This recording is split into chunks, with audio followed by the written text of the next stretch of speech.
하일다야, 내가 열반에 든 다음 이 경을 듣고 받아 지니거나 스스로 쓰거나 남에게 쓰게 하면 그것은 곧 승방을 짓는 것으로 된다. 절을 짓는 것이 된다. 그런 말이죠. 이제 우리가 절이나 이게 종교 시설을 바라보는 관점을 항상 이게 중요하게 생각해야 되는데, 요즘에는 그 안에 성가람 이 절 안에 법이 존재치 않고 형식만 존재한다, 모양만 존재한다, 그런 얘기죠. 그러니까 법당을 크게 짓고 이제 절을 크게 짓는 것만 있지 안에 법이 없으면 법당을 짓는 것 자체가 불사가 되질 않아요. 다시 얘기해서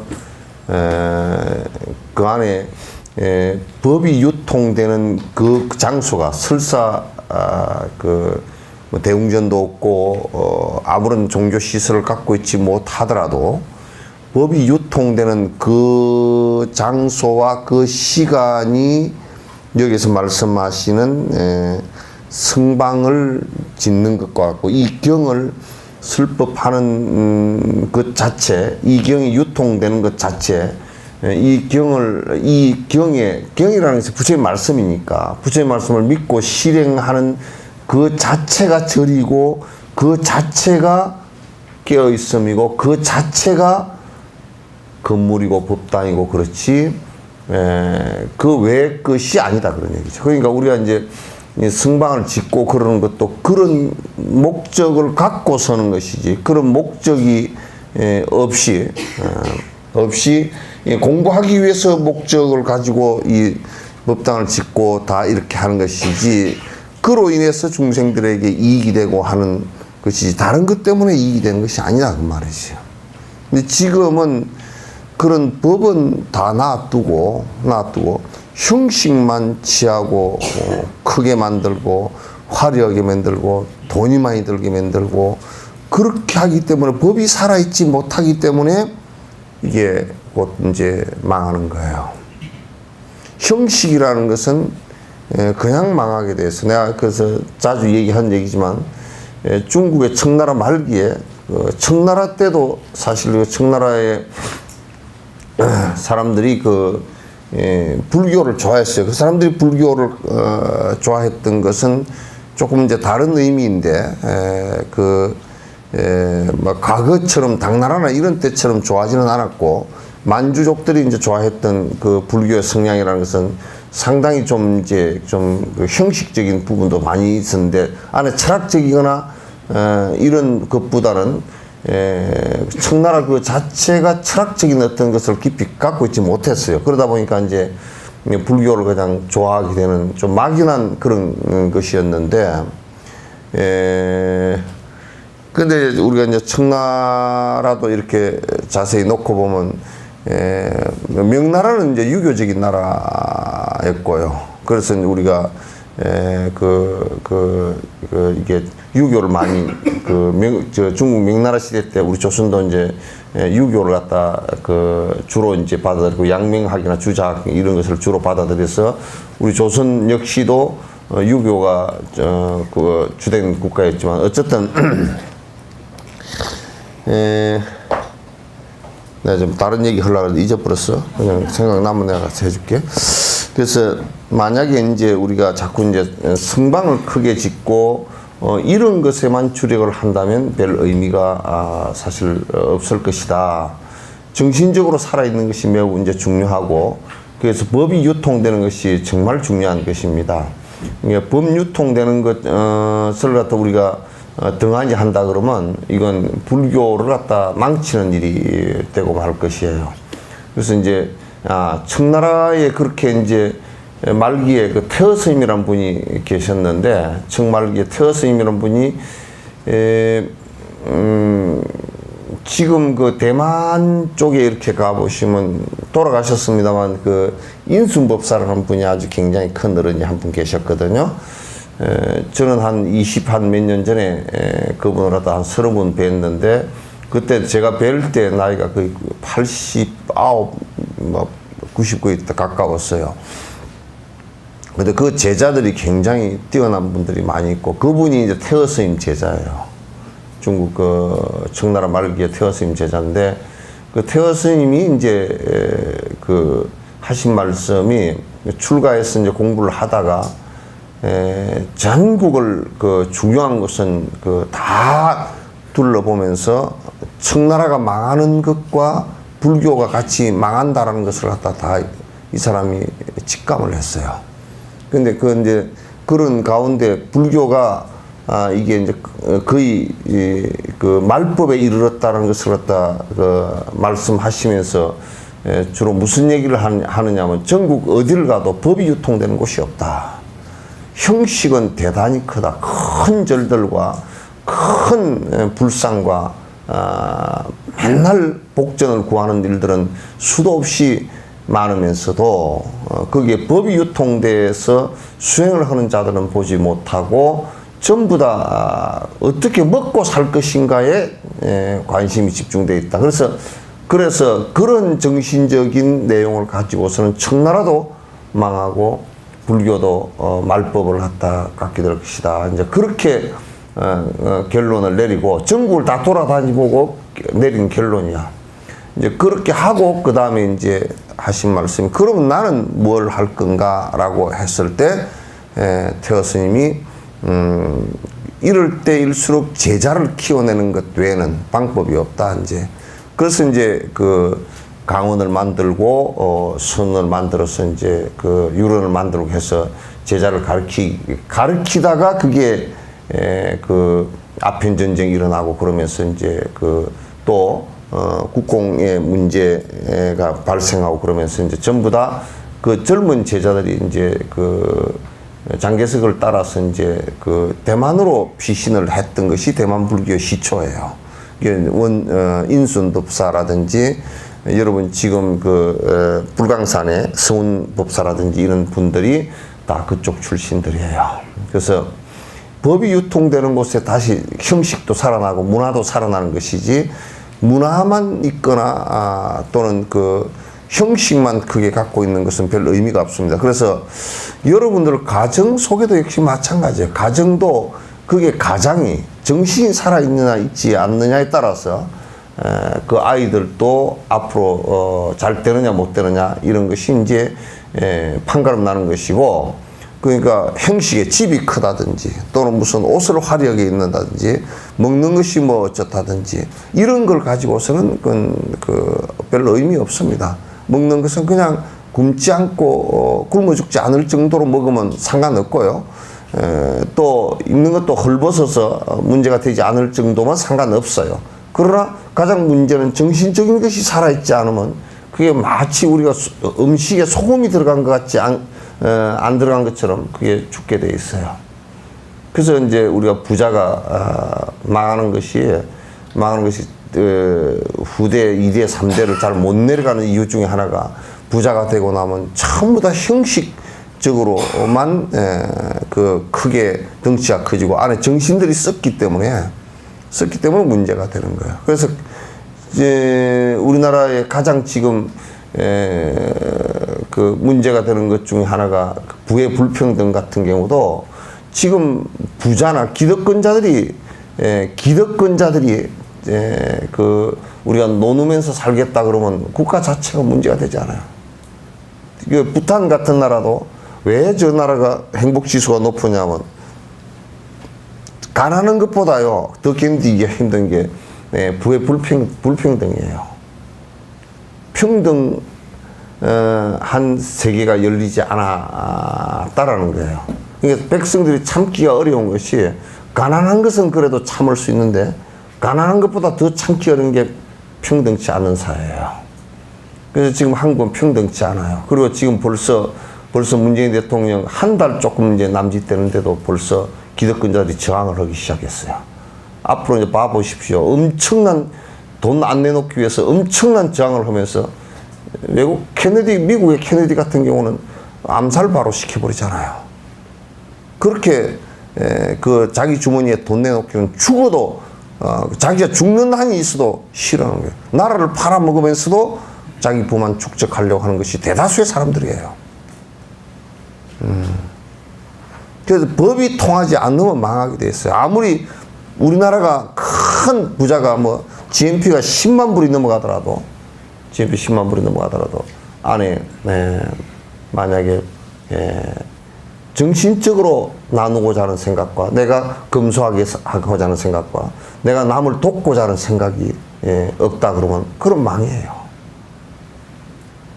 부패해서 썩게 돼 있어요. 내가 그 암 조직을 갖고 항상 얘기지만 암은 우리 세포와 똑같은 세포인데 억제막이 없어가지고 억제막이 무언가에 의해서 제거되면서 무한대로 빨아당기면서 그가 썩어서 자기 중간 숙주인 사람마저도 죽게 만들어 버리는 것이 암이에요.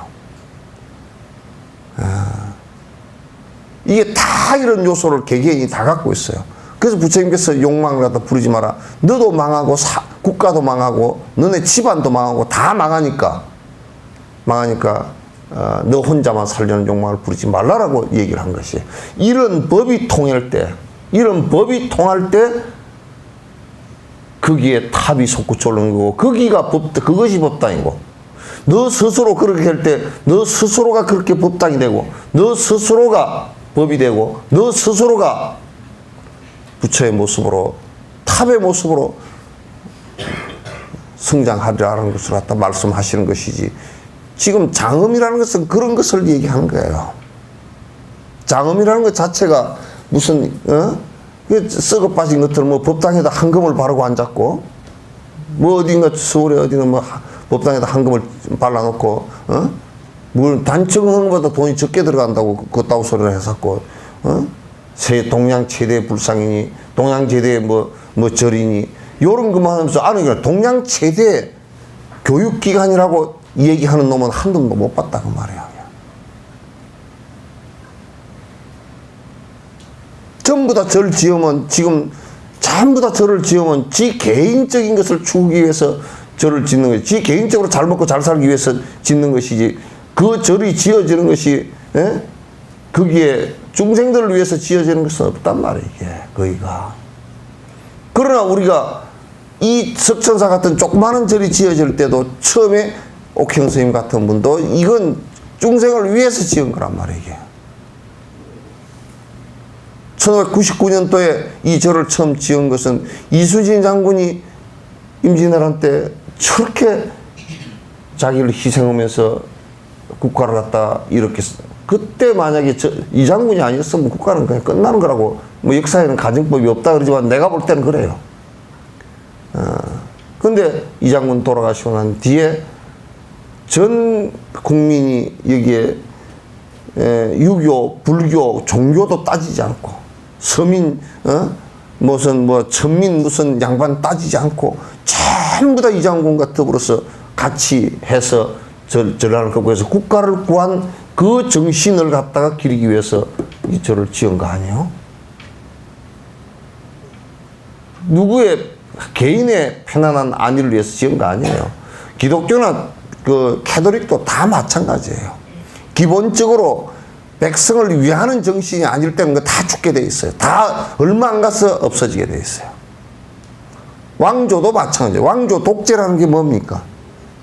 왕조 시대, 왕권 시대 그 사람들이 거의가 왕권을 가지고 오늘 뭐 역사 강의하는 데 슬쩍 들어보니까 재밌게 얘기하더만. 진시황이 왜 망했까? 진나라가 뭐 14년 만인가 지금 통일을 하고 10년 만인가 망했지. 그리고 뒤에 이어서 4년인가 누가 뒤에 이어서 하다가 14년 진나라 세우고 14년 만인가 망했는데 근데 이제 거기에서 망한 것이 14년 만이지. 응? 14년인가 돼. 근데 결정적으로 그 황제가 2대밖에 못, 진나라 진시황하고, 그 다음 그, 한 아들 하나 뭐 해가지고, 그냥 바로 4년 만에 끝나버렸단 말이야. 왜 그렇게 끝났느냐라는 것은, 그렇게 강력한 중앙집권, 중국에서 최초로 중앙집권을 한 거야. 그 중앙집권은 지금 모택동 한때까지도, 모택동 시진핑 한때까지도 그 진시황의 중앙집권적인 방식이 지금까지도 전해 내려오는 것이거든. 그 전에는 중앙집권을 한다는 그 자체 생각도 못 해본 거야. 근데 왜 망했느냐? 간단해. 진시황은 백성을 생각지 않았어, 그 사람은. 백성은 자기 욕망을 성취하는, 제국을 이룩하는데 하나의 도구로서만 생각한 거야. 도구로서만 생각한 거야. 백성을 편안하게 하기 위해서 전쟁을 해서 국가를 갖다 건설을 하고 백성을, 그 다음에 만약에 진시황이 그 진제국이 오래 갈라 그랬으면 나는 간단하다고 생각해. 진시황이 전쟁을 해서 이제 수많은 사람을 죽이고 국가를 통합을 했단 말이야. 하고 나서 그 목표가 국민이었으면 그 다음에는 국민들을 좀 편하게 해줬어야 돼. 그러면 그 국가 안 무너졌다고. 계속 쪼아붙인 거야. 계속 쪼아붙여가지고 뭐냐면 그 뭐 강연하는 사람 그러더만 그 부역을 갖다 얼마나 많이 시켰던지, 부역을 시킨 것이 매양 동원되는 매일 또 국민의 10%를 갖다 부역으로 동원했다.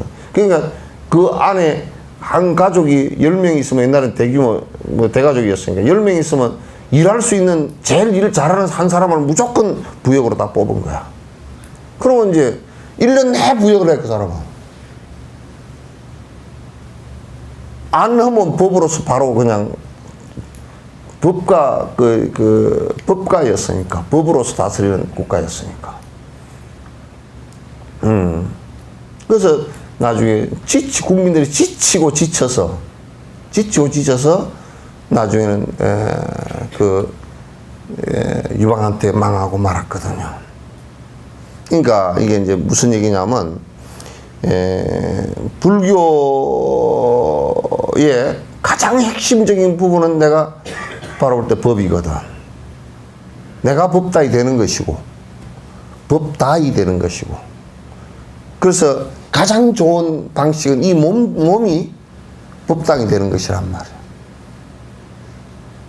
이 목소리가 법의 소리가 되는 것이고, 이 법의 소리라는 것은 바른 소리라는 뜻이거든, 이게. 바른 얘기라는 뜻이거든. 이게 통하지 않을 때는 기복적이라는 말은 그냥 불법 다 말아먹어서 그 소리야. 얼마나 모든 국민들에게 중생들에게 큰 죄를 짓고 있는지 몰라. 기복만 실행해서 먹고 사는 것이 주된 임무라 그러면 모든 중생들에게 빚만 지고 모든 중생들에게 죄만 짓고 사는 것이란 말이야. 자꾸 내가 이제 수십 번 강조해도 이게 강조되지도 참 무리가 없는 얘기지만, 달라이라마를 뵙고 내가 엄청 큰 감동을 받았던 것이, 그 인도 남부를 갔을 때 여러 번 내가 얘기했어요. 여러 번 들으더라고. 갔을 때 그게 갑자기 점심시간에 주지들을 다 모으더라고. 나보고 오래요. 가서 앉았어. 주지들이 한 50명 왔어요. 각 그 작은 절, 암자의 주지들이 뭐 100명, 60명, 50명, 뭐 300명 있는 그런 절들의 그 대붕 안에 뭐 여러 절들이 왔어요. 주지들이 왔어요. 그래서 다 전부 다 점심때 먹는 밥을 그대로 들고, 손대지 말고, 더 얹어놓지 말고, 그대로 한 사람 먹는 분을 들고 오라고. 들고 오니까 이제 그걸 점검을 하시더라고. 거기는 잘 먹는구나. 왜 거기는 그렇게 못 먹냐, 그래. 물어봐. 저는, 뭐 말은 못하고 부끄러워가지고, 이렇게 막, 존재이 말을 하니까 그냥 어쩔 줄 모르고 그러는데, 이게, 우리는 돈이 없어 가난해가지고, 뭐, 이게 지금 이렇게밖에 못 먹는다고 머리를 칵착칵착 하면서 말이 그냥, 목구멍에서 잘 나오지도 않아. 존재이 안 들으시고, 자꾸 이제, 이렇게 이제 듣고 오는데, 또 좀 어떤 데는 잘 먹어. 그럼 너들은 옆에 좀 못 먹는 사람들 왜 안 놀아 먹냐, 그래가지고 제일 잘 먹는 쪽에 그쪽에서 앞으로는 공양을 같이 하라고. 아예 도와주라 그 소리가 아니고, 그래서 그 빵을 마련할 때 같이 그냥 하라 그래. 그렇게 하라 그러고, 그거 다 보니까 다 그걸 골라주시더라고. 나누는 문제를 그렇게 철저히 하신다. 존자님께서 우리가 공양 올리는 돈 한 푼을 당신이 쓰지 않아. 다 나눈다고. 어디지 주머니에다가 우리 뭐, 큰 스님이라는 사람들이 막 그냥 주머니에다 수십억씩 갖고서 그렇게 있는, 절대 그런 거 없어. 칼라차크라에서 수많은 사람들이 그 공양 올리고 그래도 전부 다 그 주관하는 주의 스님이 다 하고, 그날 전부 다 끝나는 날, 그 공양이 어떻게 들어오고, 그래서 얼마가 나가고 얼마가 들어오고 다 공개해줘. 그 나눔이라는 게 그렇게 철저해. 그러면서 달라이라마께서 이제 그거는 지금 뭐 하고 있느냐, 그 강원에서 뭐 가르치고 있느냐, 그거는 뭐 가르치고 있느냐, 전부 다 물으시더니, 어디에서 이제 어디 절에서 한 곳은 지금 기도 중입니다. 기도 중합니다. 그러니까 무슨 기도 하느냐고. 그러니까 무슨 기도 합니다. 그래. 그럼 법사는 누구냐고. 그러니까 그 사람이 주지가 말을 못하고, 지금 법사 법문은 안 하고 기도만 하고 있습니까? 그거 안 돼.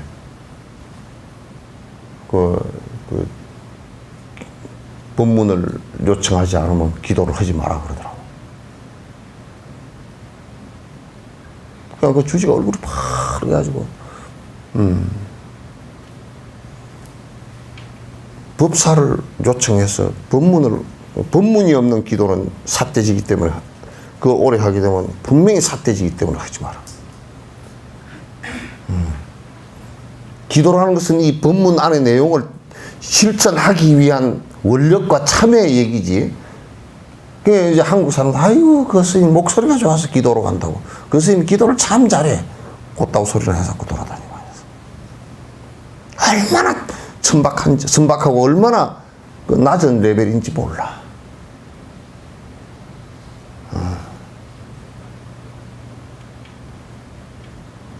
법문이 없이, 법이 없이, 그러니까 법문을, 그 기도를 하게 되더라도 기도를 하는 게 먼저가 아니고, 그게 법문을 하는 게 먼저이고, 기도는 거기에 부수적인 거야.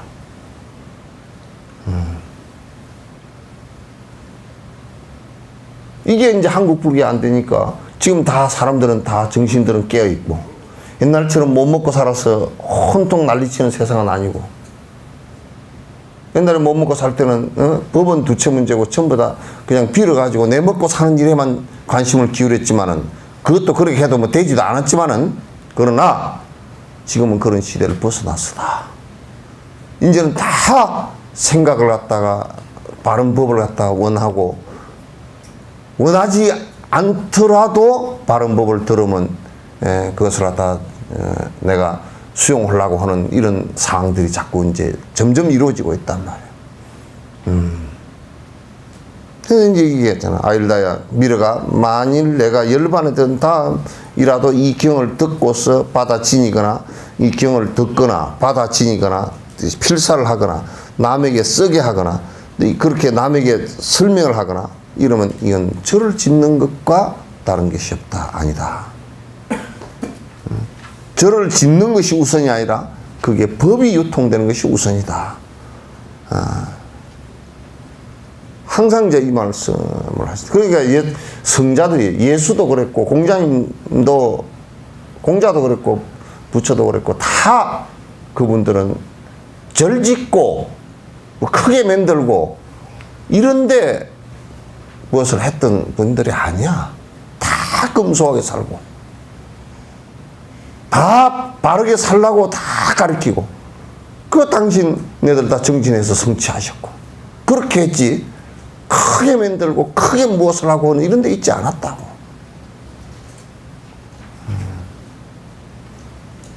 이런 것을 갖다 아주 중히 여겨야 돼. 이런 것을 중히 안 여기면 불법이 살아나지를 못해. 불법이 못 살아난다는 얘기는 거기에 그 형식적인 불법이라는 것은 있다 손 치더라도 사람들에게 이익이 하나도 되지 않는다 그 말이야.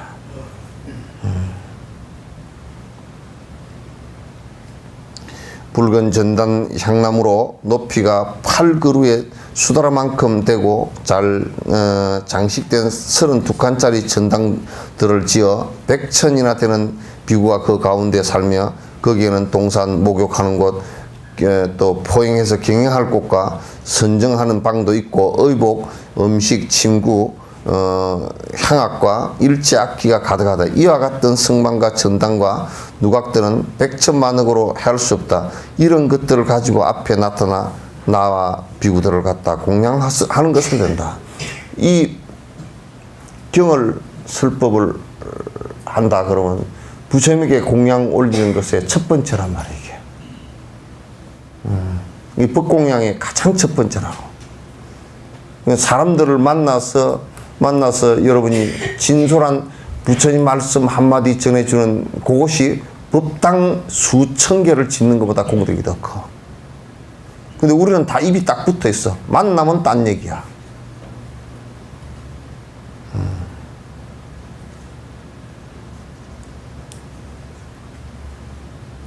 법을 중시 여기지 않고 내가 법에 대한 깊은 이해가 없고 내가 법에 대해서 깊이 생각하지 않기 때문에 그런 상황들이 벌어지는 것이란 말이야. 이렇게 한다 그러면 수많은 전당을 지어서 큰 절을 하나 이 경을 갖다가 이 부처님 말씀이 유통되게 한다라는 것 자체가 큰 절을 하나 지어서 공양을 올리는 것과 다를 게 뭐가 있겠느냐. 오히려 그것보다도 더 중요하고 내가 지금 공양을 올리는 이 법공양을 올리는 것이 수천 개의 절을 지어서 공양을 올리는 것보다 훨씬 더 수성하다 그런 얘기지. 왜? 사람들을 갖다 깨우쳐서 행복의 세계로 들어갈 수 있게 하기 때문에 지 스스로 부처가 될 수 있게끔 하기 때문에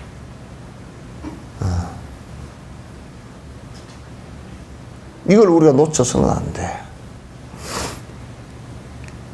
그렇기 때문에 나는 열애가 열반에 든 다음 만일 이 경을 받아 지니고 읽고 외우며 남에게 설법하거나 스스로 쓰거나 남을 시켜 쓰면서 공양하면 탑과 절을 세우고 성방을 지어 성녀들을 공양할 필요가 없다고 말한다. 만약에 이 경을 갖다가 부처님이 이제 여러분이 경이라 그러면 요 지금 이 책을 그냥 우리가 보통 얘기해버리기 쉬운데 경이라는 말은 수도라는 말은 부처님 말씀이란 뜻이야.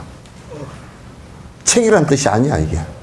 이 책은 부처님의 말씀을 기록해 놓은 하나의 기록물이고 그래서 이건 경과 동일시하지만은도 경이라는 것은 그냥 경자는 수도라는 말 자체는 성인이 하신 은구란 뜻이야. 성인이 말씀하신 은구라는 뜻이란 말이야. 그래서 지금 생각해 보라고. 우리나라 절이 없어서 설법을 못하는 거 아니잖아. 절이 없어서 참선방이 안 되는 거 아니잖아. 선방이 있는데 또 선방을 짓고 절이 있는데 또 절을 짓고 절을 짓기 위한 절을 짓고 그렇게 된다 그러면 뭐 너무너무 비리지. 만약에 여수시장이 시청이 하나 있다. 아이고 뭐 비잡아서 안 되겠다고 또 크게 하나 또 짓고 아이고 뭐 또 이거는 오래돼서 안 되겠다고 또 하나 또 짓고 시청을 짓기 위한 시청 그러니까 세금을 축내기 위해서 또 짓고 하면서 그 안에 부정 리베이트를 받아먹고 한다 그러면 그렇게 한다 그러면 누가 여수시장을 가만둘라 그러겠어?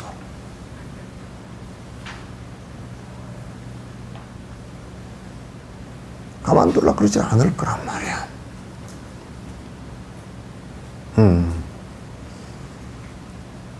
정신이 살아있는 것이 매우 중요하고 그래서 만약에 이 경을 갖다 수지독송 서사 위타윗을 한다 그러면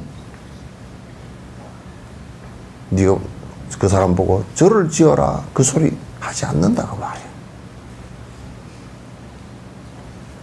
그 사람은 저절로 이 법이 유통될 장소가 하나 있어야 되겠구나 하고 생각하고 법공양과 함께 또 내가 절을 지어서 공양을 올려야 되겠구나 이 생각을 하게 될 거란 말이야. 왜 사람들이 전부 다 비를 주룩주룩 맞고 법회를 한다 그러면 그런 사람들이 이게 법을 듣는데 이 사람들이 이렇게 추운 데서 더운 데서 이렇게 해서는 안 되겠구나 이 생각을 해서 그게 절이 되고 그랬던 거거든 그게.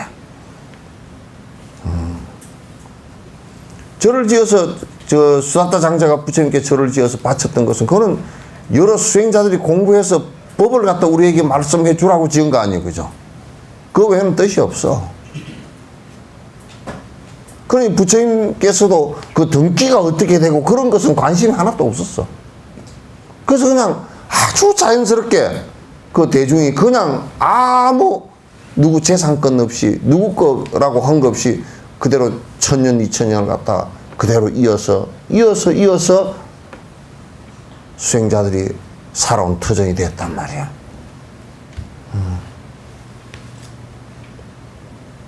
공가라는 것은 그렇게 해서 진행되는 것이야. 더구나 어떤 사람이 이 경을 간직하고 gem에서 보시하고 계를 지키며 욕됨을 참고 도를 부지런히 닦으며 선정을 하고 지혜를 닦는 것이겠는가. 이 공덕은 가장 뛰어나고 한량 없고 끝이 없을 것이다. 이 경을 잘 간직하고 그래서 육바람일 수행을 잘 한다면 육바람 왜? 꺼요 흘러.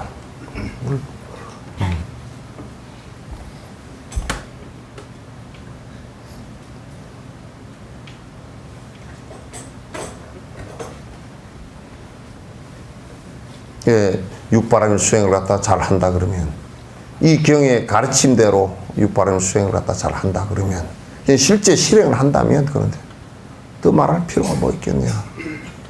더 위대하고 더 뛰어난 모습이 될 것이다 그런 얘기야.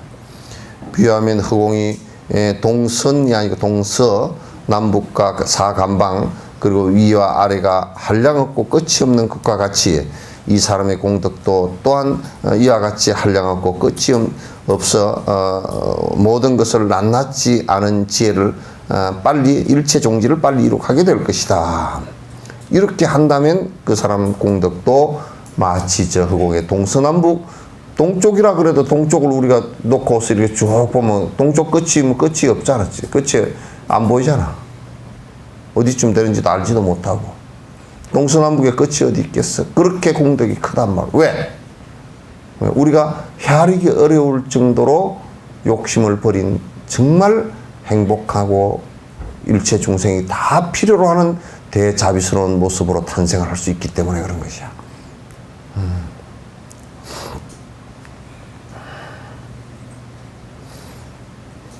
만일 어떤 사람이 이 경을 받아 지니고 읽고 외우며 남을 위하여 설법하거나 스스로 쓰거나 남을 시켜 쓴다면 다시 탑을 세우고 성방을 만들며 성문의 성녀들을 공양하고 찬탄하며 또한 백천만억의 찬탄하는 법을 가지고 보살의 공덕을 갖다 찬탄할 수 있을 것이다.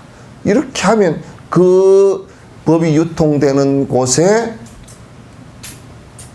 앞에서 종지종출품처럼 탑이 솟구쳐 것이고 그게 탑이 생기고 절이 생기고 불상이 조성이 되고 경이 유통이 되고 그렇게 될 것이다 그런 얘기야. 그렇게 될 것이다. 또한 남을 위해 갖가지 인연을 가지고 뜻을 따라 이 법화경을 갖다 해설하면 깨끗하게 계를 지키면서 유순한 사람들과 함께 지내며 욕됨을 참고 성내지 않으며 뜻을 굳게 가지고 항상 자선을 기중히 여기면서 깊은 선정에 들고 부지런하고 용맹하게 모든 법을 성취하며 예리한 지혜를 가지고 어려운 질문에 잘 대답하게 될 것이다. 이렇게 된다 그러면 부처님 법을 잘 따르게 되는 것이니까 계도 잘 지키고 또 아주 선한 사람들과 같이 하게 될 것이고 또 성내지 않고 또 인욕 잘하고 또 사마타 비파사나를 잘 해서 그렇게 해서 지혜가 뛰어난 사람이 점점 돼 갈 것이다. 뭐 틀림없는 사실이지 뭐. 미러가 이런 착한 남자와 착한 여인을 앉거나 서거나 다니는 곳에는 곧 탑을 세워서 일제 하늘 신과 사람들이 모두 불탑을 공양하듯이 하게 될 것이다. 하늘과 사람, 이 세상 모든 중생들이 이제 그런 사람이 이 세상에 태어나고 이 법을 시행하고 이 법을 따라서 잘 정진하고 중생을 위한다면 그 사람 있었던 곳에 우리가 실제로 그런 거 다 봐. 뛰어났던 스승들 보면 돌아가시는데 전부 다 탑이다. 어떤 분들은 탑이 뭐 10개, 20개씩 그분 돌아가신 뒤에 생긴단 말이야. 생긴단 말이야. 그러니까. 다 공덕을 찬탄해서 그렇게 생기는 것이야. 그때 세조는 그 뜻을 거듭 밝히려고 시를 지어서 말씀하셨다. 만일 내가 열반에 든다면 이 경을 받들고 간직한다면 이런 사람이 받은 복은 한량없어 앞에 말한 것과 같으리라. 이렇게 한다면 일체 모든 공양거리를 갖추게 되니 사리를 묶고 세운 탑 칠보로 장식되었네. 이게 칠보로 우리가 뭐 물질적인 칠보로 장식하고 이런 것은 실제 원력으로 장엄되어지고 수행으로 장엄되어지고 하는 법이 유통돼서 사람이 착해지고 사람이 사람답게 되는 그런 모습의 장엄과 비교도 안 돼. 오히려 욕심이 있으면서 그런 것을 장엄이라고 화려하게 치장을 한다면 오히려 더 구역질나고 더러워.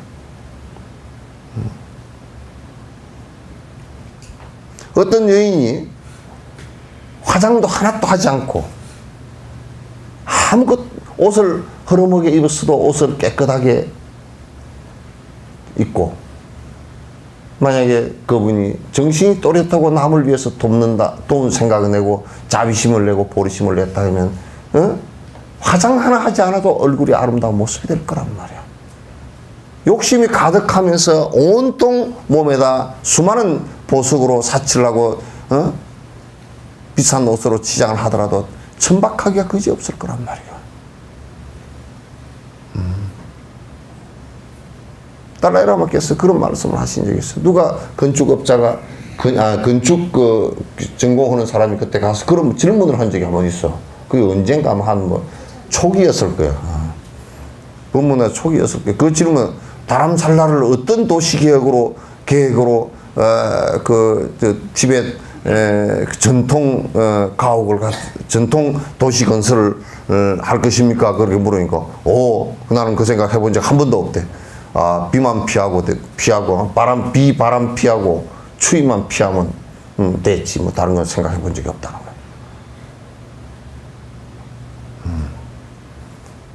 나는 건물을 잔뜩 지어놓고 발전했다 그러는데 웃기는 소리가 아니야. 발전은 내가 바라볼 때는 후퇴를 하고 했다. 그 안에 천박한 것들이 저 미국의 트럼프 같은 것들이야. 그런 것들은 세계에다 빌딩을 수없이 지어놓고 장사를 하지만도 대통령으로서 그게 욕만 태비기로 먹고 있는 그런 대통령이 돼가지고 그게 되겠어.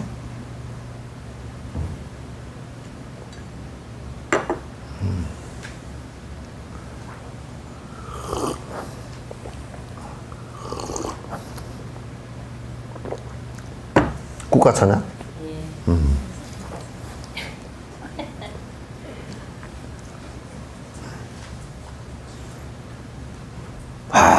한국이 발전했다고.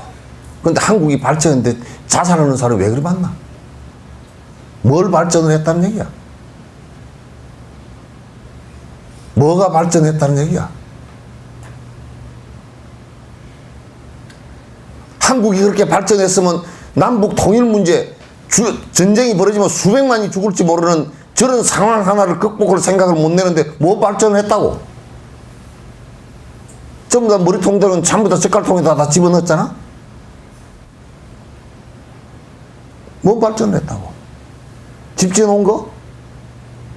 어떤 데는 볼 때 나는 다람살라나 그쪽에 오박살이 지어놓고 비가 줄줄 새는 초막, 그것만 또 못해.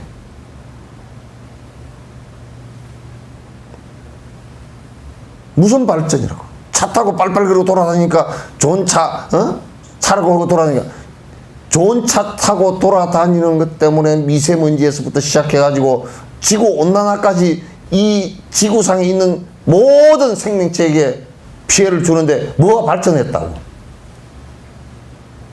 그 문재인 대통령 들어서 원자력 발전소 하나 뭐 폐기한다니까. 그 오래된 거 폐기하니까 뭐 해야지, 그거는. 아이고, 그거 써먹고 폐기하는데 지금도 그걸 해놔놓고 꺼놔놓고 2020년인가 22년부터인가 지금 몇 년 뒤에요. 한 5, 6년 뒤에 그걸 해체를 하기 시작해가지고 해가지고 해체 다 해가지고 뭐 보관하는데 보관할 때도 있는지 뭔지 몰라. 그 방사능 때문에. 그거 뭐 해체해가지고 다 보관하는데 뭐 몇 년이 걸리고 해체하는 데만 해도 아직 우리나라는 해체를 해본 적이 한 번도 없다는 거야, 이게.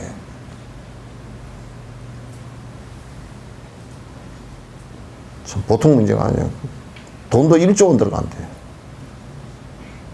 짓는데 그것보다 배로 더 들어가고, 뭐 떴는데 그것보다 더 들어가고. 이 보통 문제가 아니야.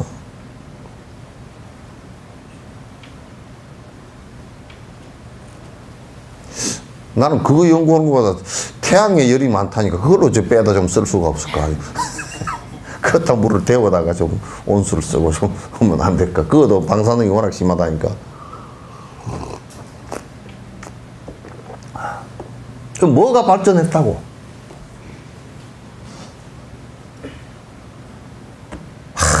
깨끗한 방에서 산다고 뭐 깨끗하게 해서는 개득이나 아토피가 낫질 않아가지고 시골에 가니까 그냥 나와버리더라는 거야. 한참 인스턴트 식품을 갖다 계속 먹어지기 시작하니까 그 안에 들어가 있는 화학물질이 얼마나 되는지를 몰라. 우리가 그게 안에 화학물질 인간 몸에 유해하다라고 하는 것이 요거 하나만 라면이 라면 하나만 가지고 따진다고. 그럼 내가 라면 하나 먹고 어묵 하나 먹고 무슨 사탕 하나 먹고 무슨 이것저것 다 먹었다 치자고 하루 종일 먹은 걸 가지고 다 따지질 않아. 세계 보건기구에서 그렇게는 안 따지고 한국에서도 그렇게 따지지 않아. 그렇게 따져가지고 총량제로 한번 해보면 말이야. 총량 계산 금방 할 거 아니야. 왜냐, 우리나라에서 화학물질을 생산해서 식품에 넣는 것이 이를테면 무슨 얼마 넣었다, 색소를 갖다, 오색소를 얼마 넣었다 그러면 전국의 생산량과 소비량을 갖다 보면 얼마가 들어간지 다 알잖아, 그거. 그럼 국민 1인당 얼마가 그게 먹어진지 다 알 거 아니야. 참 나쁜 놈들이라고. 나보고 환경부 장관을 시켜놓으면 그거 한 1년이면 내가 해결 다 한다고, 지금. 아니, 김상조도 들어가니까 금방 상조가 일어나잖아. 근조가 일어나잖아. 사람 하나, 이 정신이라는 게, 정신 하나, 김상조 들어가면서 내가 그 얘기한 거 들어보니까 말이야. 이게 공정거래위원회 그 안에 명예퇴직하고 중간에 퇴직하고 정년퇴직하고 나간 사람이 오비들이 한 50몇 명 된다는 거야. 50몇 명이 다른 기업의 법조팀에 들어있다는 거야. 그 사람들이 전화 한 통화 로비해가지고 그냥 살살 이 법을 만들어도 그냥 아주 글자 하나에 이게 걸리고 안 걸리고 다 되잖아. 그럼 글자 하나에 조금 2였는데 1이라고 바꿨다고 그게 무슨 대단한 일이냐면 대기업들은 1, 2 사이에 다 빠져나가 버려. 그래가지고 로비회가 다 빠져나가니까 만나지 마라 그러잖아. 만나면 만날 일이 있으면 만나고 기록해 놓으라 그러잖아. 더 좋아 붙여야 돼. 그 사람들 때문에 점심 식사가 호텔에서 100만원짜리, 120만원짜리 1인당 그렇게 된 게 있다니까. 그럼 로비오로 간 기업의 법무팀장이 짜장면 하나 넣고 로비 하겠어?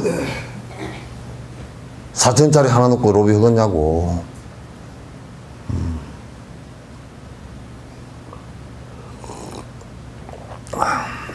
그럼 점심시간에 나가서 전부 다 술 퍼먹고 말이야. 그래가지고 로비 당해가지고 전부 대기업 다 봐줘버리고 봐주니까 그 안에서 그냥 일감 몰아주기부터 시작해가지고 그러니까 저들끼리 돈 다 받아먹는 거야. 저들끼리 돈 다 벌어먹어. 아, 일감을 갖다가 공식적으로 좀 이게 풀어내줘야, 응? 풀어내줘야 또 중소기업이나 이런 서민들이 또 그 받아서 일을 하고 거기서 또 그 인건비가 풀려나고 이렇게 밑에 내려오는 낙수물 효과라도 그렇게 해야 낙수물이 돼. 지금은 낙수물도 안 돼. 여기에 물 떨어지면 밑에다 달아 받쳐놓고 싹 다 다시 걷어가 버린 사람들이라. 그러니 국가가 불공정하지. 국민들이 그래서 불만이 많은 것이고 그걸 그렇게 한 것이지. 그게 공정거래위원회만 그렇게 해서 안 된다니까. 경찰, 검찰, 공정거래위원회, 뭐 이게 사정기관 5기관을 싹 다 부패를 도려내지 않으면 그 사람들끼리, 만약에 김상조가 고발하는데 검찰 개혁이 안 되면 수사를 살살 해버리면 그거 어떡할 거야, 그거.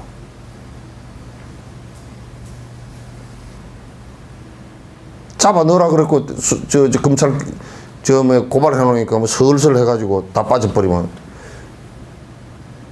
썩어 빠졌단 말이야, 전부 다. 절대 이렇게 부패를 해가지고서는 선진국으로 절대 못 가. 절대 안 돼, 그냥. 이건 진짜 내가 농담 삼아 얘기하면 절대가 담배대가 돼도 안 돼. 안 돼. 썩어 빠져가지고.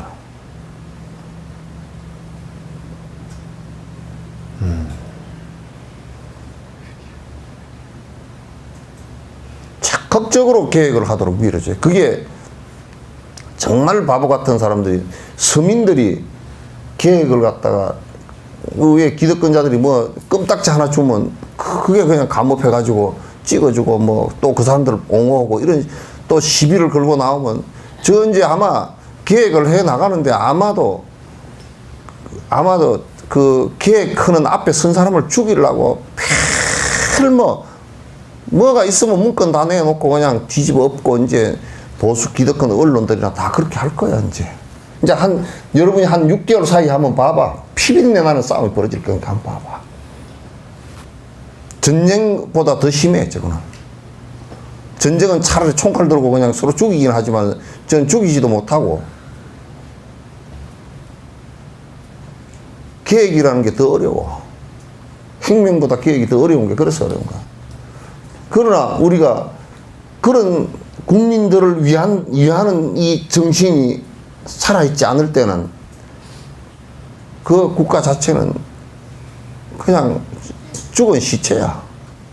덩치는 그다란 죽은 시체야. 아무 역할 못해.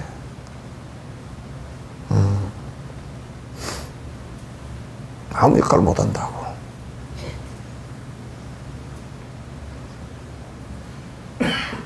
그 법무장관을 갖다가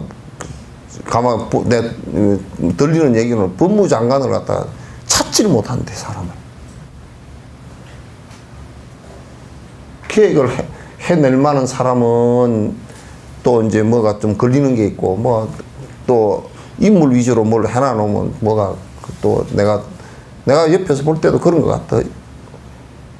인물 위주로 해놓으면 그 사람은 적당하게 그냥 마사지하고 말아버릴 거니까 안 되겠고, 계획을 갖다 죽어도 이 정부가 계획을 해내겠다고 생각을 한다 그러면 그 수장들을 정말 이빨 갈고 가서 할 사람을 갖다 해야 되거든.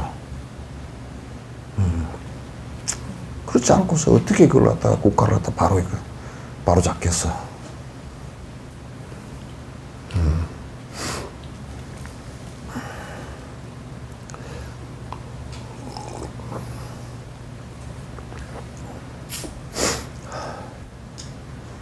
또 20만 원에 쏘으면 안 돼.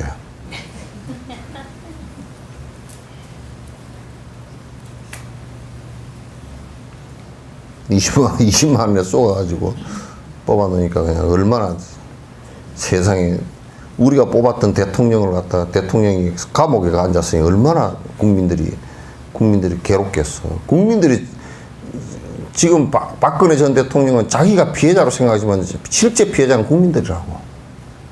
우리나라 국가이고 국민들이 피해자야. 얼마나 자존심 상하고 국가 자체가 얼마나 뒤로 후퇴해버리고 그랬어. 백남기 씨인가 그런 것도, 인제 뭐 사과를 해요. 그동안에 사과가 없었나? 대구 사과 꽉 찼었는데. 지금까지도 사과 아직 나오지도, 이제 새 사과 아직 나오려면 아직 멀었잖아. 그럼 지금도 사과가 새 사과 같이 나와. 사과가 없어 사과를 안 해? 2년 동안 미루고 무슨 외인사라고 안 하고 병사라고 하면 사실 그게 얼마나 웃기느냐, 음흉스럽게 진행되냐면 병사라고 해가지고 거기에 부검해가지고 그냥 폐혈증으로 죽었어. 그러면 끝이라는 얘기야. 보상 안 하겠다 그 뜻이야. 국가 잘못한 게 없다 그 얘기지. 외인사가 돼야 그게 경찰이 물대포 쏴서 죽였다 이제 이렇게 된 거 아니야. 그럼 물대포를 못 쏘게 해야 될 거 아니야.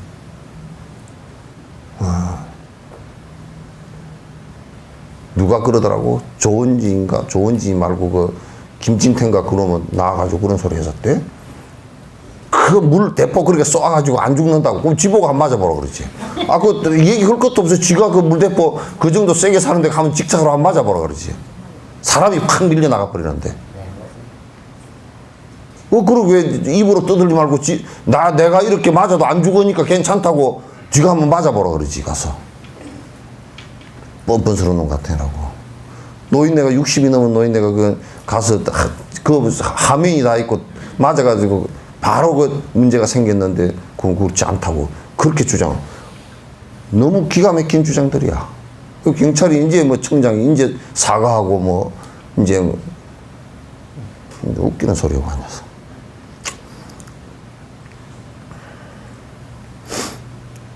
벌써 사과하고 그거는 이 물의 수압에 따라서 물의 힘이 얼마나 강한데 압이 가해졌을 때 에너지 분출이라는 것은 엄청나. 광양지철회 같은 데서 철판 자르는 것도 물로가 자르잖아 그거. 압을 크게 주면 쇠도 다 잘려나가는 건데 그게 무슨 그래.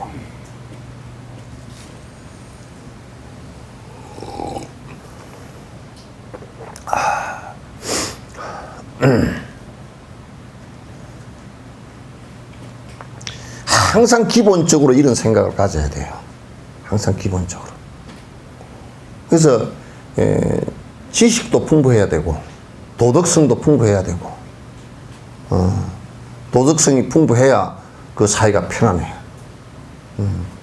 도덕성도 풍부해야 되고 또 이게 번뇌가 다 사라지게 하려고, 번뇌라는 게 탐진치 아닌가? 이 욕심이 다 사라지게 하려고 애를 써야 돼. 애 안 쓰면 무슨 사라질 리가 없지. 사라질 리가 없지. 이것도 애를 써야, 하도 오랫동안 욕심을 부리는 습관이 있어가지고 애를 써야 조금이라도 줄어들어. 욕심이. 애 안 쓰면 절대 안 줄어들어.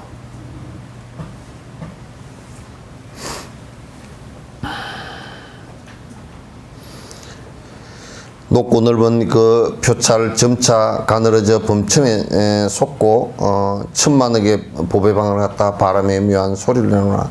높고 높은 그 표찰 이 누각들이 말이야. 누각들이 이렇게 쭉 솟구쳐서 하늘 끝까지 닿는 그런 모습이 된다. 이건 비유거든.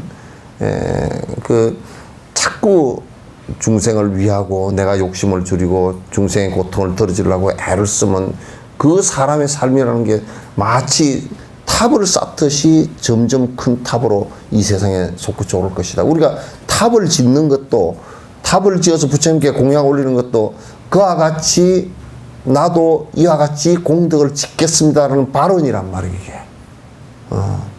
탑을 공양 올리는 것도. 그리고 한량없는 급 동안에 이 탑을 공양하리니 꽃과 향기, 여러 가지 영락과 하늘 옷과 많은 기약 그리고 향유 등장케 놓아 주위를 갖다 항상 밝게 비치게 될 것이다. 그렇지. 탑이 거기에 솟구쳐 오르면 그 사람이 공덕을 지은 것만큼 그 사람이 공덕 지은 것만큼 탑이 솟구쳐 오르는데 거기에 그 사람에게 참으로 도움을 받은 사람들은 그 사람에게 도움을 내가 어려웠을 때 저 사람이 나를 도와주고 저분이 나를 이끌어주고 저분이 내가 의지처가 됐다라고 할 때 그게 세세생생 이 세상에 태어나면서 그 탑에 공양하게 될 거란 말이야. 그렇게 하게 될 거라고. 악한 세상에 불법이 없어질 때 이경을 간직한 자 있으면 이것은 앞에서와 같은 온갖 공양을 다한 것들이 그러니까 이게 이제 오탁악세가 돼가지고 불법이 다 사라질 때 아무도 이 소리를 들으려고 하지도 않고 이 책은 그냥 사라지고 그럴 때 이 부처님 경전을 하다 내가 품 안에 안고 어쩌다 한번 읽어보는 이런 어쩌다 한번 읽어보면 참으로 좋은 구절이다 이렇게만 해도 사람 마음이 바뀌어가기 시작하는 거야. 사람 마음이 바뀌어가는 것이야. 우두 전단당나무로서 성방을 지어 공양하는데 그 집은 32칸의 전당이고 그 높이는 8그루의 다라수와 같네. 8그루의 다라수 나무 높이 정도, 8그루의 나무 높이 정도 된다고 그러니까 다라수 나무가 높은가 봐 이게. 다라수가 높은데 이런 것이 한 뭐 3, 40m 되는데 8그루는 38 뭐 8그루니까 24, 한 240m 이렇게. 그래서 옛날 저 황룡사 구청탑 있잖아. 80m 높이였다 그러거든. 높이 구청탑이. 좋은 음식, 묘한 옷, 평상 친구 모두 갖추고 백천의 중생들이 거처하는 곳엔 등산과 목욕하는 못, 거니는 곳과 선정하는 곳 갖가지로 훌륭히 장식되었네. 믿고 이해하는 마음이 있어 지니고 읽고 외우고 쓰며 다른 사람들에게 쓰게 하고 이경을 공양하며 꽃향 가루향을 뿌리고 수만과 단복나무 아제 목다가의 기름으로 언제나 불을 밝히며 이렇게 공양하는 자 한량없는 공덕을 얻으리.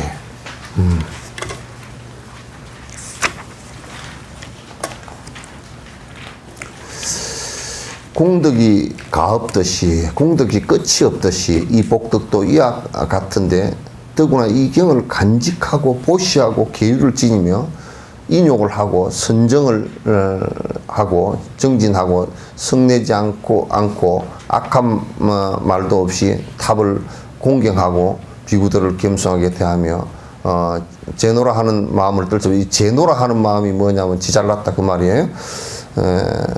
우리 잰다 그러잖아요. 언제나 지혜로운 생각을 내며 어려운 질문을 내도 성내지 않고 그에 맞게 해설하여 주리니 이런 행실을 닦으면 그 공덕 해할 수 없으리. 이렇게 이제 대승의 법을 갖다 닦고 나간다 그러면 그 대승법 닦는 곳곳에서 다 탑이 솟구치는 것이 될 것이다. 이런 공덕을 성취한 법사를 보게 되면 하늘꽃을 뿌리고 하늘 옷으로 그의 몸을 덮여주며 머리를 발에대어 절을 하고 부처와 같이 생각하리라. 이렇게 이제 이 법을 이 공덕을 갖다 성취해서 지금 공부하고 있거나 이게 공덕을 성취했다라는 것은 보살 초지를 갖다 넘어섰다는 얘기예요. 그렇게 그런 법사를 보게 되면 하늘꽃을 뿌리고 하늘 옷으로 그의 몸을 덮어주며 머리와 발에 대어 절을 하고 부처님 같이 생각하게 될 것이다. 그가 있는 곳에 법당이 있고 그가 있는 곳에 그 경이 있고 그가 있는 곳에 탑이 있고 그렇게 될 것이다. 또한 그렇게 생각하여라. 오래지 않아 보리수 밑에 가서 번뇌 없고 조작 없는 지혜를 얻어 하늘신과 사람들을 이롭게 한다고 그런 사람이 머물고 있는 곳이나 거닐거나 앉거나 눕는 곳 한 글귀의 개를 말한 곳이라도 마땅히 여기에 탑을 세우고 미묘하고 훌륭하게 꾸려놓고 갖가지 공양하게 하리. 공양해야 하리.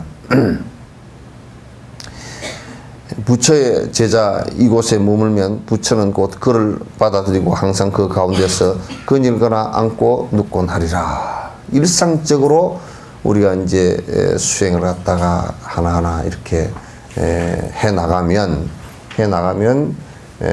그곳은 부처님 법으로서 살아나고 그래서 생기한다 그러지 이제. 보통 중생들은 우리가 살려고 바둥대지만은도 늪에 빠져 있는 사람처럼 허우적거리면 허우적거릴수록 더 빠져들어서 더 죽게 되는 늪과 같아. 그래서 우리는 보통 산다라고 하지만은도 사는 것보다는 지혜가 없어서 죽는 쪽을 많이 실행을 해. 힘든 쪽을 많이 실행을 하고. 그러나 이제 사람이 이게 그 생기라는 것은 그 기운이 살아난다는 것은 우선 선행을 하게 되고 우선 바른 정신을 갖고 살고 바른 정신이라는 것은 이타심이 있어야 되고 중생을 위하는 말 이기심은 죽은 정신 나를 죽게 하는 정신이란 말이에요. 독약이 된단 말이에요.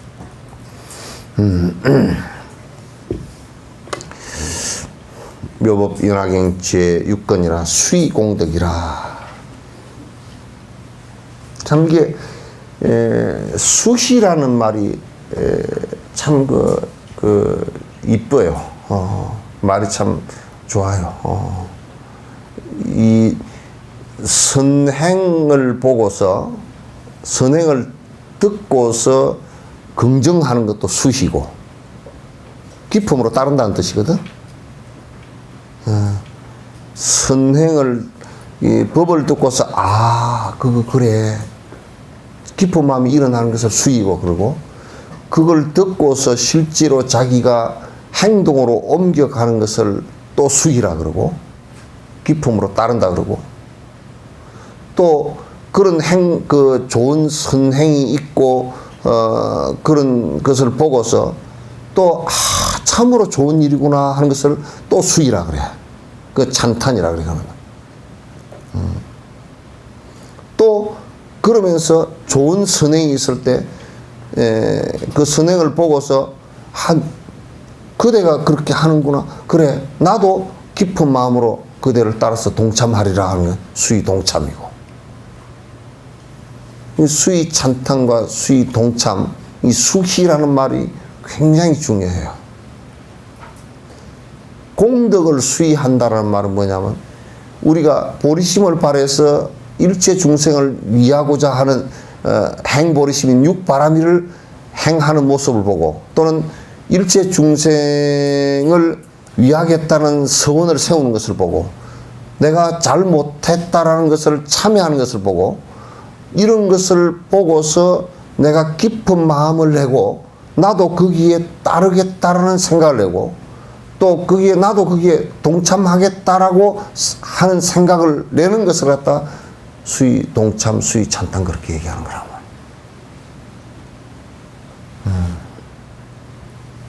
여러분이 대다수가 수의 찬탄 하는 것을 잘못된 것을 자꾸 찬탄을 해. 저게 집이 크다. 나도 그래야 되겠다. 그러면 그건 수의라고 안 그래. 아이고, 저 차가 크네. 나도 저 차를 갖다 좀 있으면 사야 되겠네. 그건 수의라고 안 그래. 그건 내가 지어낸 말이 아니었어. 죽으려고 환장한 거야.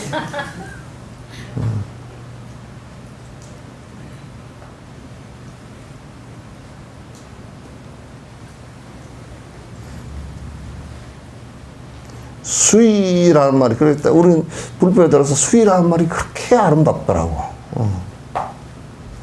항상 당신이 선하게 되는 선한 생각을 내는 것을 참으로 내가 기쁘게 받아들입니다.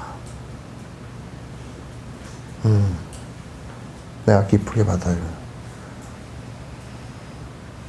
그래서 이제 그 반대는 뭐냐면 잘 못하는 모습을 보고서는 절대 슬픈 마음을 내고 안 따라하는 것을 갖다 또 수의의 반대쪽인 것 같지만 그것 자체도 나쁜 모습을 안 따라하는 것을 또 수의라 그래.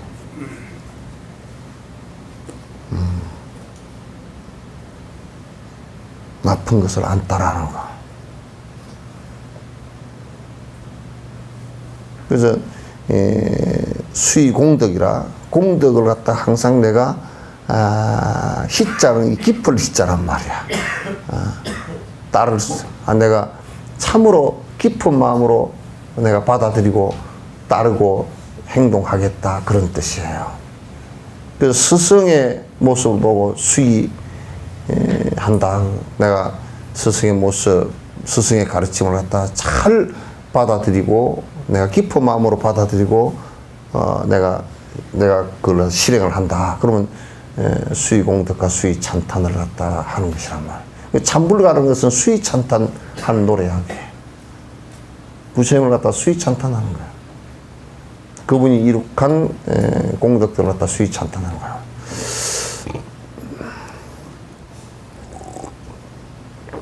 이게 수행에 있어서 대단히 중요해요.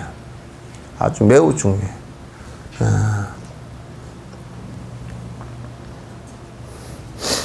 그때 미륵보살 마하사리 부처님께 말하기를 세존시여 선남자 선여인이 이 법화경을 듣고 함께 기뻐하면 얼마 많은 복이 있습니다. 수의하면 이 경을 듣고서 참으로 좀 안에 법의 내용이 있구나, 이런 법의 내용이 어디 있을까라고 생각을 하고 기쁜 마음으로 받아들인다면 얼마나 큰 공덕이 있습니까? 공덕이 어마어마하지.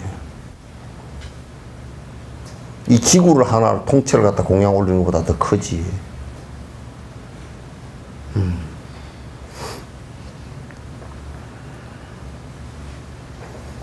라고 말했다. 그리고 시를 찍어서 여쭈었다. 세존께서 열반했던 뒤에 그 누가 이 경을 듣고 함께 기뻐한다면 얼마나 복을 얻게 되겠습니까? 그래 여쭈었다. 이제 이거는 말세 중생들에게 이제 얘기가. 지금 이제 화엄경 같은 경우는 사실상 알아듣지도 못해. 설명을 해도 잘 못 알아들어. 왜 설명을 해도 잘 못 알아듣냐면 그 안에 내용이 깊은 불교 교학의 이해도 있어야 되지만은 그보다도 진짜 바른 이해와 큰 믿음을 갖고 있지 않으면 그 안에 내용 자체가 쉽게 이해되질 않아.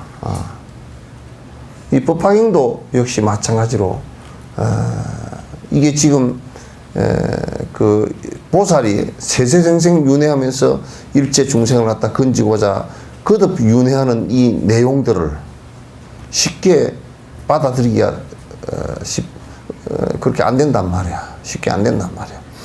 그래서 얼마나 복을 얻게 되겠습니까? 그때 부처님이 미륵보살 마하사에게 말씀하셨다. 일다야 열애가 열반에 든다 비구 비구니 우바스 우바이 그리고 지혜 있는 어른이나 어린이들이 이 경을 듣고 함께 기뻐하면서 슬픈 모임에 나와 성방이나 한자곳 또 성읍의 골목이나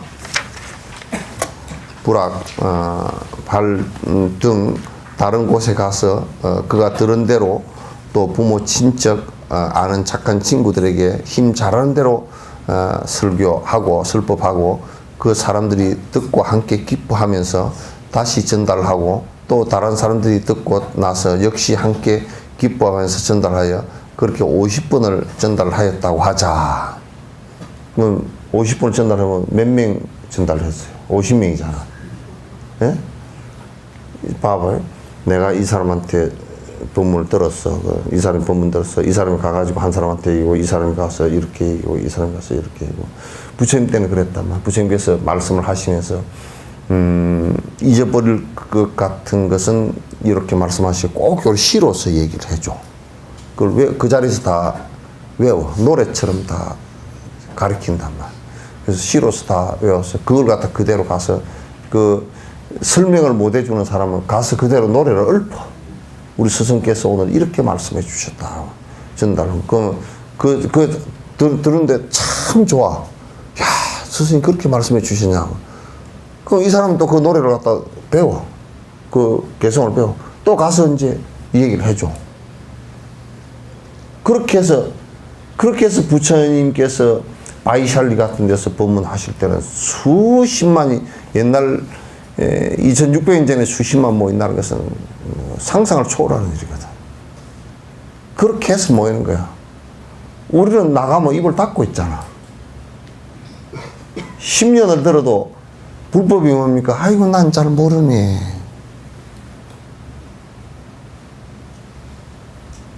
절에 한 40년 법문도 안 듣고 다니는 사람은 더 입을 합죽 닫고, 아이고, 뭐, 우리는 상구 모르고, 뭐, 이제 헛소리를 하기 시작해. 우리 절에 뭐, 신임은 목탁을 잘 치고, 뭐, 기도를 하면 성취를 한다래, 뭐, 이따 소리를 해서. 정신이 오락가락해, 그러면. 자기가 틀린 말을 하는지, 맞는 말을 하는지, 그것도 구분이 안 돼.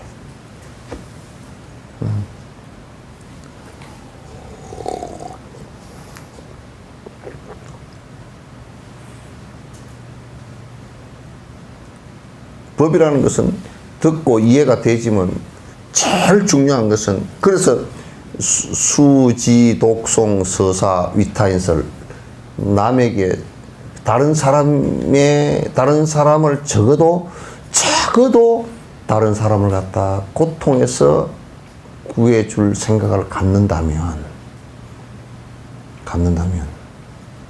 적어도 좀 연민의 정이 좀 있다면, 저 사람이 저렇게 자식에게 욕심을 부리고 저렇게 헛짓을 하고 저렇게 살면 고통 속에 헤어날 길이 없다라는 것을 잘 알면 그런 얘기를 해줄 거 아니에요. 우리가 누가 아프다고 하면, 이거 내가 누구한테 들으니까, 어떤 의사한테 들으니까 뭔 약이 좋답디다. 누가 아프다 그러면 그 얘기 당장 하잖아. 지가 알고 있는 거. 응? 근데 우리가 뭘 잘 인식을 못 하냐면, 사람들이, 내가 보리심을 발해가지고 사람들이 고통스러워 한다라는 이거 자체를 갖다 그렇게 깊이 빼저리게 잘 못 느껴. 빼저리게 잘 못 느껴.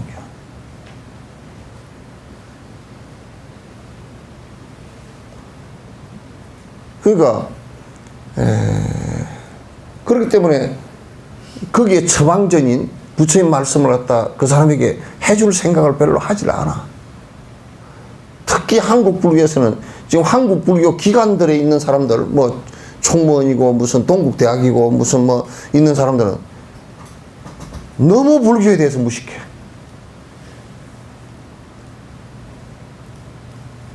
그 불교 단체에서 밥을 얻어먹고 살면서 불교에 대해서 너무 무식해. 무식해가지고, 무식한 게 당연한 것처럼 생각해. 불교에 대해서 몰라. 그러니까 불교 TV나 불교 라디오 방송 같은 경우도 너무 그 구성원들이 불교에 대해서 너무 모르니까 제작도 엉망으로 해서 그때 지금 다른 법이 아닌 것을 내놓으면서도 법인 줄 알고 있단 말이에요. 그러니 뭐 정말 큰일이지.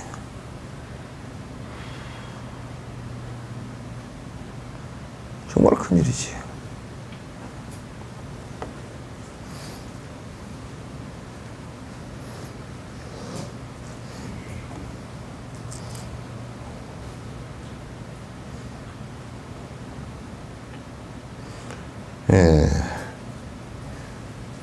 아일다야, 이 50번째로 들은 착한 남자와 착한 여인이 함께 기뻐한 공덕에 대해서 내가 이제 말하겠으니 너희들은 잘 들으라. 이게 한 50명 정도 전달되어졌으니까 제대로 우리가 기속말 전달하기 하면 너도 사람만 가면 딴소리 하잖아. 그게 50명까지 되었으니까 이게 지금 다 바로 전달되졌다고 할 수도 없을 거 아니에요, 이게. 그래도 짧은 문장 하나만 알아들었다 손치더라도 얼마나 공덕이 큰 것인지를 얘기하겠다, 그 뜻이란 말이야. 귓속말 전달하기 하면 한 7사람쯤 가면 서울이라고 얘기하는데 나중에는 바다 밑이 돼 있고 그래. 안 돼. 전달이 쉽지가 않아.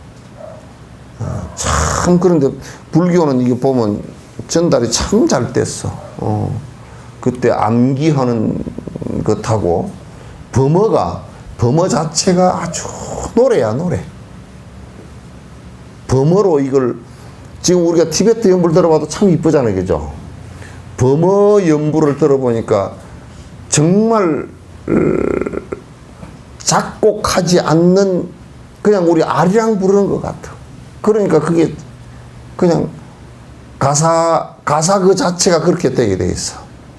그러니까 얼마나 잘 외워졌겠어요. 그리고 외우는 거하고 그 다음에 폐협에 기록했던 것이 우리 그 선배 조사들이 중생을 위하는 마음이 그 두터워서 말이야. 그렇게 해놓은 것 때문에 그 덕에 우리가 지금 2600년 전에 부처님 기록이 없었으면 지금 뭘 우리가 어떻게 막 있었다더라 뭐 그런 얘기나 역사적으로는 듣고 있지 우리가 이런 실제 이런 내용들을 갖다 볼 수가 없잖아.